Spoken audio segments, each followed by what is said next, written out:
के साथ विपुल रहेजा कहते हैं और उसके बाद पूरी तरह से उस गोल्डन डोर के अंदर एंटर हो जाते हैं। विपुल रहेजा के अंदर एंटर होते ही वो पुराना और हैवी डोर बंद हो जाता है और फिर वो वहां से ऐसे चला जाता है जैसे कि वो कभी एग्जिस्ट ही ना करता हो। अब आगे।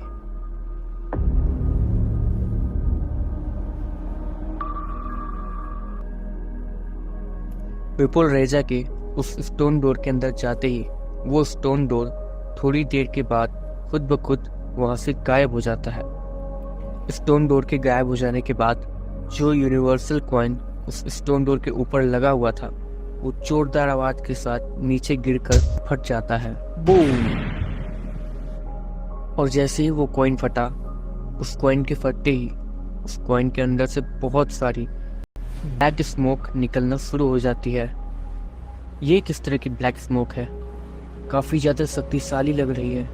मुझे नहीं लगता कि मुझे यहाँ ज़्यादा देर रुकना चाहिए। और वैसे भी ये काला धुआं धीरे धीरे गायब ही हो रहा है। इवेंचुअली ये थोड़ी देर के बाद पूरा का पूरा गायब हो जाएगा और मेरे मास्टर भी यहाँ सब जा चुके हैं, तो मेरा काम यहाँ खत्म हो चुका है। एजेंट डेविल अपने सामने के हो रहे इस नज़ारे को देखकर मन ही मन सोचता है। एजेंट डेविल वहाँ से जाने की तैयारी कर ही रहा होता है, तभी उसे ब्लैक स्मोक के अंदर से एक अजीब सी प्रेजेंस अपनी ओर आती हुई महसूस होती है। डैम इट, अब ये कौन सी मुसीबत है? एजेंट डेविल मन ही मन सोचता है। फिर एजेंट डेविल वहीं रुककर काफी देर तक उस क्रिएचर को ऑब्जर्व करता है जो उस धुएं के अंदर।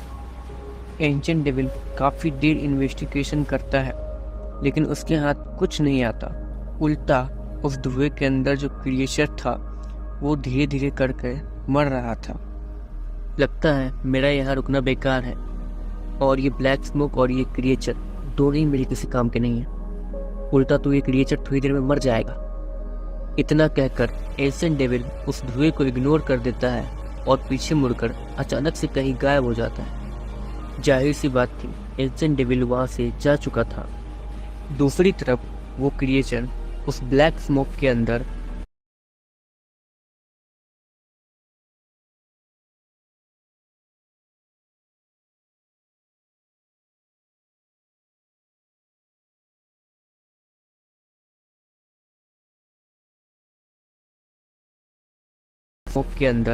धीरे धीरे मर रहा था। मैं ऐसे ही नहीं मर सकता हूँ, मुझे कुछ तो करके यहाँ से बचकर निकलना होगा, वो क्रिएचर अपने दर्द से कहराते हुए कहता है। उसके इतना कहते ही उस क्रिएचर की आंखें सफेद रंग से चमकना शुरू हो जाती है और धीरे धीरे एक होली लाइट उस क्रिएचर की पूरी बॉडी को कवर कर लेती है। अपनी होली बॉडी को एक्टिवेट करने के बाद वो क्रिएचर जैसे ही खड़े होकर एक कदम आगे बढ़ाता है, तभी उसे कुछ महसूस होता है और उसकी आंखें शौक और हैरानी से खुली की खुली रह जाती हैं। वो क्रिएचर इतना ज़्यादा शौक इसलिए था क्योंकि उसकी होली बॉडी अब उस ब्लैक स्मोक को अपने अंदर कंज्यूम कर रही थी और इससे पहले कि वो क्रिएचर कुछ भी सोच या समझ पाता, उसकी होली बॉडी ने सारी की सारी ब्लैक स्मोक को अपने अंदर कंज्यूम कर लिया था। उस ब्लैक स्मोक को कंज्यूम करने के बाद वो क्रिएचर अपने आप को ऑब्जर्व करता है और उसे ये मिलता है कि उसकी जो आँख हमेशा सफ़ेद रंग से चमकती रहती थी, अब वो पूरी तरीके से लाल हो चुकी है और उसकी आंखों को छोड़कर उसका पूरा शरीर ब्लैक होली बॉडी में कवर्ड हो चुका था। ये क्या? ये मुझे क्या हो गया है? वो क्रिएचर मन ही मन सोचता है। फिर वो क्रिएचर थोड़ी देर के बाद अपने दिमाग को शांत करता है और अपनी होली बॉडी को एग्जिट करने की कोशिश करने लगता है और जैसे ही वो अपनी होली बॉडी को एग्जिट करने की कोशिश करता है, वो नॉर्मली एग्जिट हो जाती है और वो अपने पहले जैसे फॉर्म में आ जाता है। चलो, कुछ तो बढ़िया हुआ, कम से कम मुझे मेरी नॉर्मल बॉडी तो वापस मिल गई, वो क्रिएचर मन ही मन सोचता है।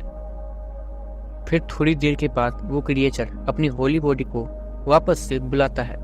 ऐसा करते ही उसकी आंखें लाल रंग से चमकना शुरू हो जाती हैं और फिर वो देखते ही देखते उसी रूप में वापस आता है जिस रूप में उसने अपनी होली बॉडी को एग्जिट किया था। फिर अपने ब्लैक गॉड बॉडी को बुलाने के बाद वो क्रिएचर आसपास किसी डिफाइड एलियन की तलाश में निकल जाता है। काफ़ी देर तलाश करने के बाद उसे एक डिफाइड एलियन मिल जाता है। वो क्रिएचर काफ़ी देर तक उस डिफाइड एलियन को ऑब्जर्व करता है और फिर वो टेलीपोर्ट होके उस डिफाइड एलियन के सर के पास अपीयर होता है। उसके बाद वो अपनी उंगली को उस डिफाइड एलियन के सर पे रख के शॉट कर देता है और फिर बूम। ये सारा प्रोसेस इतनी जल्दी हुआ कि उस डिफाइड एलियन को समझ ही नहीं आया कि ये उसके साथ क्या हुआ है, और जब तक वो समझ पाता तब तक उसकी पूरी बॉडी धूल बनकर स्पेस में तैर रही थी। यहाँ तक कि उसका जीन मटेरियल भी कहीं भी दिख नहीं रहा था, क्योंकि किसी भी एलियन का जीन मटेरियल उसके बॉडी से 1000 गुना ज़्यादा स्ट्रॉन्ग रहता है। और यहाँ पर उस क्रिएचर ने डिफाइड एलियन के साथ साथ उसके जीन मटेरियल